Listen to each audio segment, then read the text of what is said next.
Very good evening to you. Welcome to tonight's home of football. We are live at St James's Park. At least myself, Mikey Burrows, and the Hall of Famer Andy Thompson. Our Matt Jarvis has popped round to his nan's and is broadcasting from there as he joins us on Matchday Live Extra tonight. Good to see you as ever, Jarvo, my friend. Apologies. As you can probably see better behind Tomo's head because it's smaller than mine, there are these Perspex shields in front of the press boxes, which means that we are very close up. Hopefully you're not watching us in HD. Unfortunately, you're going to get all of this and all of Tomo over there, all the wise years that Andy Thompson has been around for. We're obviously a little bit late. We apologise. There's been an incredible amount of traffic trying to get here. It's taken the Wolves media team 6.5 hours to reach St James's Park, but we are here and we are hoping that the journey is going to be worth it, Andy Thompson, because we're on a high after such a great result and a pretty good performance all round against Villa at the weekend. Yeah, it was. So, look, a lot of people were thinking that this could be a strange game or a different game against Villa, but I tell you, they come out and they fought and they went for everything and they were on top and got the right result. For me, I thought the Wolves were the best team. Had opportunities to score more than the 2 goals, but it was just nice to see that fight and that desire to win the games. And again, they're going to have to use that again for this evening as well against Newcastle.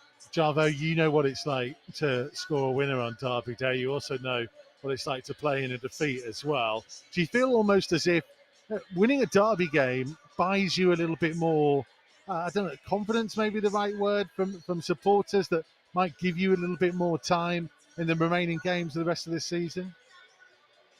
Winning derby games is what the fans all want. So you're always going to get a lift from everything and give you a little bit more time. And as players, you feel that. You know that how important these games are. So to come off the back of a really good performance and a good win going into another tough game, it's not going to be an easy place to go. But when you win games, you breed confidence, and that's what it's all about in football.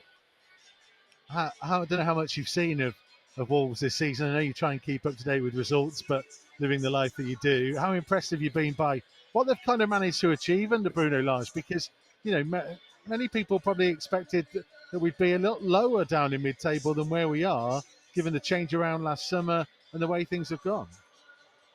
I would have to say that I was probably one of them people. I think he's come in and he's done incredibly well. I think, don't get wrong, the squad of players that he's had, especially Connor Cody, the way that he's handles the dressing room and the bit between the manager and the players, I think he's done that incredibly well. And it's just been a seamless transition for him. And you saw glimpses at the start of the season, good 20-minute spells, 30-minute spells. But as the season's gone on, you can see 40, 50, 60-minute good performances. And Wolves have just gone under the radar this season and just got better and better and gone through games, got the right results. And now they see themselves in a really good position. And, and another good result tonight will move them up. We will hear from Bruno and we'll talk about tonight's team news as well in just a second. But let's relive the glory of Derby Day victory over Aston Villa.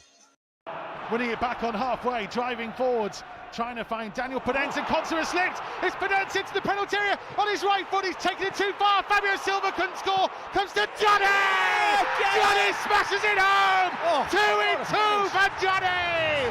What a start to Molineux! Pure pandemonium in the stands as Johnny lashes it home into the top corner. It's Wolves 1, Villa 0. He's trying to play it into the channel. Fabio Silva chasing, putting pressure on Mings. He's got round him. Fabio Silva into the area. Saved by Emi Martinez and behind for a Wolves corner. It could have been 2 inside 8 minutes of Molineux. Concert with the interception. Matinho using all those years of experience to read the play, and now release Marçal down the left-hand side. Marçal with an early one in. Trincao arriving. Oh, it's in! It's in! It looks like an own goal! Marçal's going to get the credit from all the Wolves players running towards him. The old goal double their lead. Coutinho loses out to Dendoncker. Matinho racing forwards to the edge of the area. Jean Matinho strikes it, is blocked by Consa. Hee-Chan Hwang on his left man. Oh, just wide of the far post. Oh, he's got it at the target. You wanted that. Oh, I'll just wait for the net to go. Buendia, Dendoncker and Matinho both slid in. Bolly couldn't quite get there. Loose one now then. Oh, that's a penalty to Villa. Jose Sarr came to try and get the ball and Watkins was bundled over. And Aston Villa have a late penalty. It's Ollie Watkins to strike it right-footed, and it's in off the inside of the post and just over the line. Villa have got themselves a lifeline. Today we've made the journey up to St James's Park for Newcastle v Wolves, and today the club are marking a huge milestone. This is Wolves' 5,000th league game. Our very first was on the first day of the Football League back in 1888, and what a huge amount of history we've had in those 5,000 games, bringing us right up to the present day where we sit 8th in the Premier League table. And today 3 points will take us up to 6th in the table, and we're coming up against a Newcastle side who have struggled for results as of late. They've had 3 back-to-back losses now, including that 5-1 defeat to Spurs on Sunday, which would have been a really difficult one for Newcastle fans to take. Eddie Howe, though, has given the side a nice gap now between them and the bottom 3, but they are going to be coming into today looking for points to keep themselves well away from that relegation battle. However, we are unbeaten against Newcastle since our promotion in 2018. We've broken that curse of the repeated 1-1 draws that we had for a number of seasons when Hee-Chan scored a brace in the reverse fixture back in October to give us a 2-1 win. So hopefully more of that here today as he starts in today's side, coming in place of Daniel Podence. And today we are, of course, the side coming in with the most confidence after that fantastic derby win last time out. So if we can go into this next fortnight without a match with all 3 points, that would be very good. Gemma Frith with some of the context of tonight's game. That's the side that has been selected by Bruno Lage. We understand Leander Dendoncker is ill. Daniel Podence, I think, has picked up an injury, so he's not included in the matchday squad. It means that Luke Cundle makes only his 2nd Premier League start in a midfield 2 with Jean Matinho, and Hee-Chan Hwang comes in, as Gemma mentioned, for Daniel Podence up top. As you can see on the bench, Gerson Mosquera is included, as is Chem Campbell, who is the top scorer for the under-23s this season. Andy Thompson and Matt Jarvis alongside me. Let's talk about that midfield then. Luke Cundle, Tomo, he really did impress in the game at Tottenham, but as part of a 3, he has played regularly as part of a 2 in the under-23s, but generally he's looked more impressive further forwards. We'll see some of his goals in just a second. What are you hoping to see from him tonight? Well, so I still want him to go forward. I still want him to get involved with when we're attacking, because there's no doubt about it. That's probably one of his strengths, is going and attacking and linking up with the lads up front as well. But look, Matinho, an experienced player, I'm sure that he'll keep tabs on him. He'll make sure that he gets himself back in, and he knows that responsibilities are when he's playing in there as a 2. As you said, he's played it before, so he knows what he needs to be doing. I know this is a step up from when he's been playing in the under-23s, but again, there's an opportunity for him. He did really well against Tottenham, so like he played in that game, and he's going to have another tough game today. So, but the reason why he's been put in there is because the manager believes that he can play and perform in there. So look, I'm sure that he's going to show us tonight again what kind of player he is. What's your thoughts, Matt Jarvis, when you look at some of these clips of a young player who, as you can see, is keen to be on the ball, keen to be on the move, keen to get involved in the play? I think that's exactly what Wolves will need in there. He looks like he's got a lot of bundles of energy. You know, he's got confidence, as you say, and Bruno Lage has obviously seen that in training and is not afraid to put him in. And just from these clips, you can look that he's so confident. He's happy to receive the ball, you know, back to goal, on the turn, have a couple of touches. So it's going to be really exciting. He's going to have to be disciplined, though, isn't he, Jarvo, and tuck in and do the job, because he and Jean Matinho are not the biggest midfield combination. No, exactly. But, you know, Tomo said it, you know, Matinho's going to be, you know, holding his hand. He's going to be telling him where to be, pulling him in on side of him. He's going to have to do his defensive duties, and with the enthusiasm that he's going to have, he's just going to have to just keep that under wraps with the defensive work, but make sure he's still able to do his game and show what he can do and go forward. But Moutinho is going to play a huge part in his performance. Tom, let's talk about Fabio Silva, because he had another impressive game against Villa, but he still hasn't got that goal yet this season. What do we need to see more from him? Being selfish in that top third for me. So I think that he needs to be selfish when he gets in there. But you can see on this chance here what he had. He's got to be clinical. I know the keeper's read it. He's given it a nice height for the keeper. For me, I think he's got to be hitting it hard and low, probably in the opposite corner, make it difficult for the goalkeeper. But he's got to take his chances. He's got his chances that we've said before. So he's going to be proven by the way that he scores goals and the way that he adds to his tally. At the minute, he's struggling to actually put the ball in the net. He's doing everything right so far. He's working hard, as you've seen there. He's linking up, but he's got to take these opportunities. He's got to do something to get himself those goals, and I'm sure he's going to be frustrated with himself, because you see, look here, his link-up play, he's running with the ball, as he's definitely improved. His hold-up play as well, but as you know as well as me, he's going to be looking at adding to his tally, and as I say, he needs to score goals. Couldn't have done much more, Matt Jarvis, could he, in this game? Based on these clips, he was bustling, he bullied the defenders, he just needed the finish. Exactly. I think the biggest thing for him is he's still in the right place. He's still working hard. He's doing all the right things. And one of these, if you look at that last shot in particular, that's going in. If the keeper doesn't make a great save, he's running away with a goal, and that's all of the confidence he needs. But he's doing the right things. So as long as he keeps doing that and helping the team, he's going to be in a great position. Final game of Raul Jimenez's suspension, so the opportunity is there for Fabio Silva to perform well again tonight, and maybe, just maybe, ask questions of Bruno Lage as to who gets that shirt in the next game. Let's hear a little bit from Bruno, who was talking in his press conference. At the start of this, he'd been asked a lot about Ruben Neves, and then he started talking about tonight's opponents. One team that probably could afford it, Newcastle United, your opposition on Friday. Has perception of Newcastle changed since the millions came in from their new owners? And is the Newcastle job like a big European job, do you think now?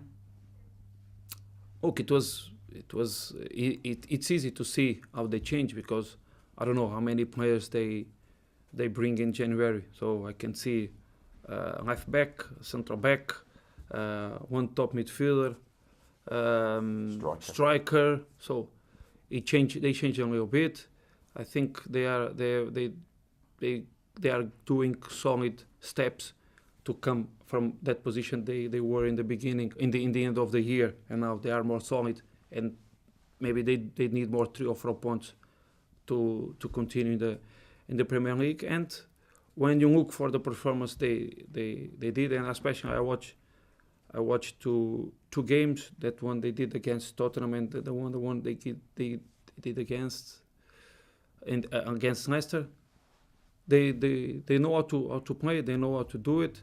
So when you look for the team with top players, with a manager with a lot of experience in the competition, you can see that tomorrow's game are going to be hard, and they want to finish this season and to start to prepare that one. I think next season will be a big challenge for us, another one, because we can see there the top 6 plus West Ham, and after come Wolves. But behind Wolves comes teams who are ready to invest a lot. Teams like Aston Villa, Everton, Newcastle, Leicester. They are ready to invest, they are ready to improve, they are ready to fight for different competitions. So now it's up to also as a challenge for us to find and to create and to build the right team to fight against all of the teams in the Premier League. So we haven't got as much time, unfortunately. It is Wolves' 5,000th league game tonight. I would have gone into some banter about Tomo having been there at the first, but we just don't have time for it. So Matt Jarvis, what's your prediction for tonight? What are you thinking? Who's going to be key for Wolves? I think key for Wolves is going to be Silva. To start with, he's going to need to hold the ball up. I think that's going to be a big part of his game tonight. But then it's just that midfield battle, being in a two against their midfield. I think that's going to be a pivotal point in the team and the way that they play, because they're going to want to show something for their fans. But for Wolves, it is a great opportunity to go and get another win, because Newcastle are not in good form. So, and the momentum's with Wolves. What's your score prediction? What are you thinking? I think there'll be goals. So I'm going to go 2-1 Wolves win. Oh, that's Tomo's prediction. What's he going to do now? Sorry, mate.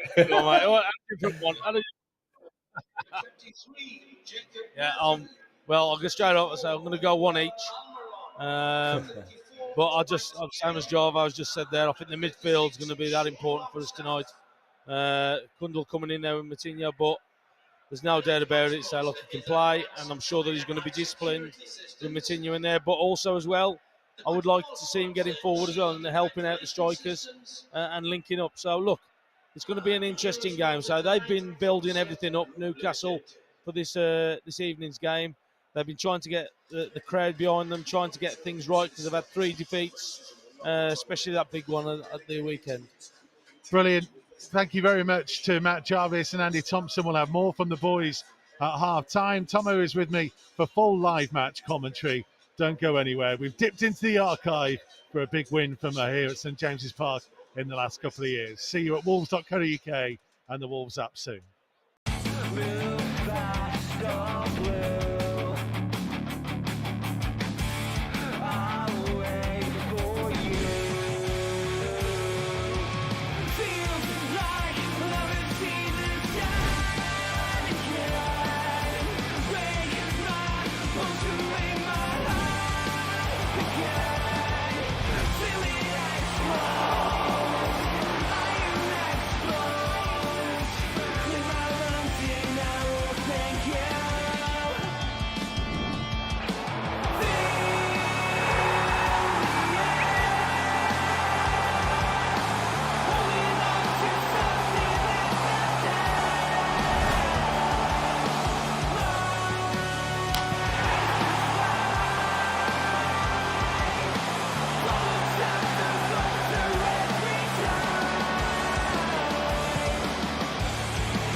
Obviously it feels sweet coming away from home on TV like a game like this, and scoring almost last kick of the game gives them no chance to really get back in it.